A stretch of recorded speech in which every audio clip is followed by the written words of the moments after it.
peoples of our world live their lives blessed by the powers of mana. To maintain that balance, alms are chosen to offer their souls to the mana tree. Its roots demand blood. That's the central premise behind Visions of Mana, a journey toward a destination. The entire world and its lore are built around that very concept, and more importantly, the story remains committed to it. The pilgrimage of the alms is framed as essential for maintaining the world's natural balance. Failure isn't just personal, it's existential, as illustrated in Orin's prologue. Orin, I'm sorry.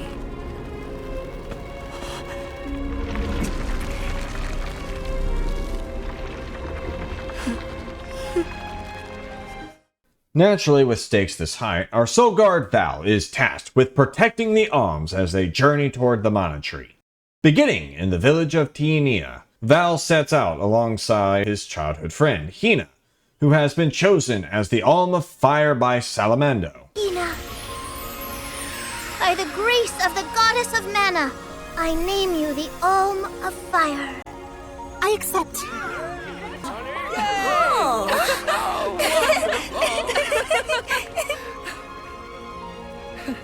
Together, they gather the remaining alms for the pilgrimage. However, like most JRPGs, the journey is never straightforward.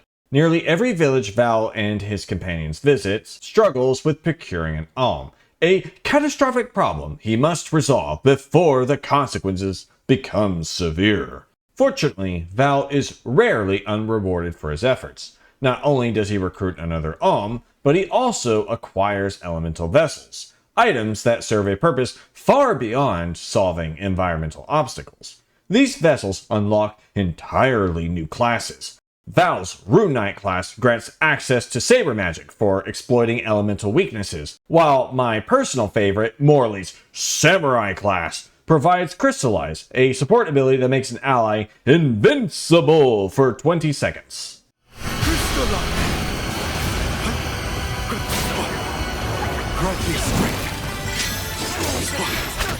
The elemental vessels open up a respectable variety of build options across the cast. These abilities are unlocked by spending elemental points on linear skill trees tied to each vessel. Early on, however, elemental points are limited, making every unlock feel costly. This restriction persists until players eventually obtain all elemental vessels, which are required to siphon energy from elemental crystals scattered throughout the world. This mechanic strongly emphasizes the need to thoroughly explore every region the player traverses, not just to siphon elemental energy from crystals, but to complete challenges that reward ability seeds tied to their respective elements. Moreover, the open design of these areas presents a variety of collectibles such as Grizzly Syrup, which can be traded for permanent stat boost, alongside hub areas filled with side quests that I routinely accept and almost never finish. Between its pilgrimage premise, class system, and emphasis on exploration, Visions of Mana establishes a clear identity early on. But systems alone rarely define a JRPG, because a journey is only as memorable as the player who experienced it. Because Secret of Mana was my first exposure to the action RPG genre, I've remained strongly invested in the franchise ever since. The Mana series has always had a somewhat inconsistent history, with the infamous Dawn of Mana effectively bringing the mainline series to a close for nearly 17 years. From there, we received a series of spin-offs that never quite captured the spirit of their predecessors. Then came the remakes of Secret of Mana and Seiken Densetsu 3, renamed Trials of Mana, which seemingly revitalized the franchise. For longtime fans such as myself, Visions of Mana represents something much larger than just another release. It's the continuation of a series many had simply accepted was abandoned. And for the most part, the developers delivered exactly what fans wanted. An action RPG built upon traditional class structure that defined the series back in its SNES days. I'm pleased with the game presented here. That said, despite delivering an experience longtime fans had hoped for, several design decisions transformed exploration from a rewarding adventure into a tedious obligation. Many players will appreciate Vision of Mana's open world design, and many will not. The way I see it, exploration ultimately comes down to personal preference. I can't definitively judge whether the world itself is well designed, but I did find the process of exploring it tediously time-consuming. The world is filled with collectibles and points of interest to encourage exploration, but many of them felt underwhelming. Missing out on grizzly syrups for minor stat boost isn't a deal breaker, and the ability seeds sold at Nicolo's shop rarely felt exciting until post-game, especially when most of them simply offered attribute increases I already had access to. This isn't to criticize every individual reward, but rather to illustrate a larger issue, when an optional point of interest becomes too necessary. Because elemental points are essential for upgrading classes, players are heavily encouraged to seek out elemental crystals and siphon their power using the corresponding elemental vessel. The problem is that the game frequently places crystals and trials in locations before players have obtained the required vessel, forcing a return trip later. This adds even more tedium to exploration itself. In RPGs, I prefer thoroughly exploring an area once and then moving on. Being required to revisit previous locations to collect everything I missed became an immense drag on the overall experience. I'm sensing a pattern in our adventure so far.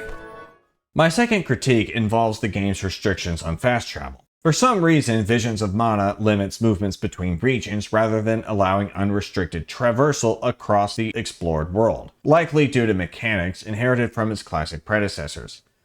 Even after regions have already been discovered, players still need to summon Vuskav with the flute to traverse the ocean or use the drum to call Flammy for aerial travel.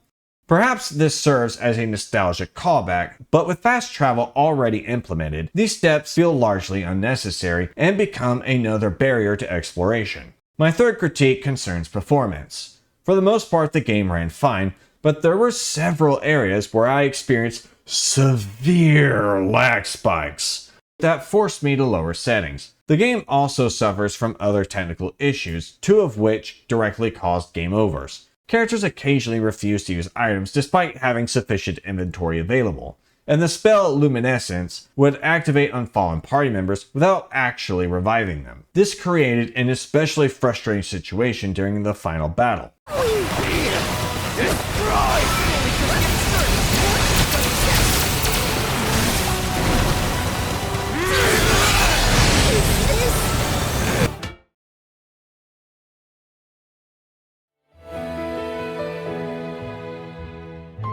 I kept you waiting for so long.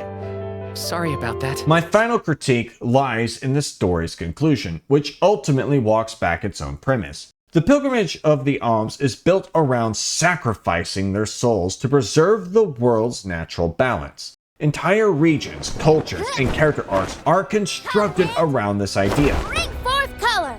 Much of the journey focuses on characters gradually accepting that they must leave everything behind so future generations may inherit the world's continuation. Val's journey itself revolves around accepting the grief of losing Hina, to conclude with everyone simply returning home and eventually dying of old age felt like it undercut the very premise the game sold me.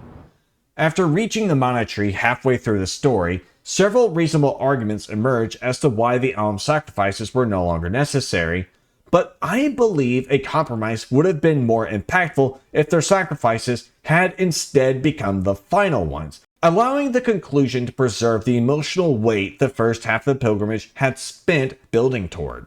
This, in effect, would have properly concluded the era in which the story took place. By using these unprecedented events to usher in a new era, one where alms sacrifices were no longer required to maintain balance, the narrative could have preserved its themes while bringing the overall journey full circle. Oh well. For longtime fans of the Mana franchise, I give Visions of Mana my full recommendation.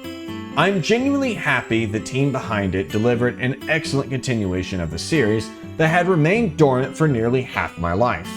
As stated, the Mana franchise has been part of my childhood for a very long time, and more than anything, I hope this isn't the end. The series has always represented some of the strongest action RPGs of its era, and Visions of Mana proves that spirit still lives on today.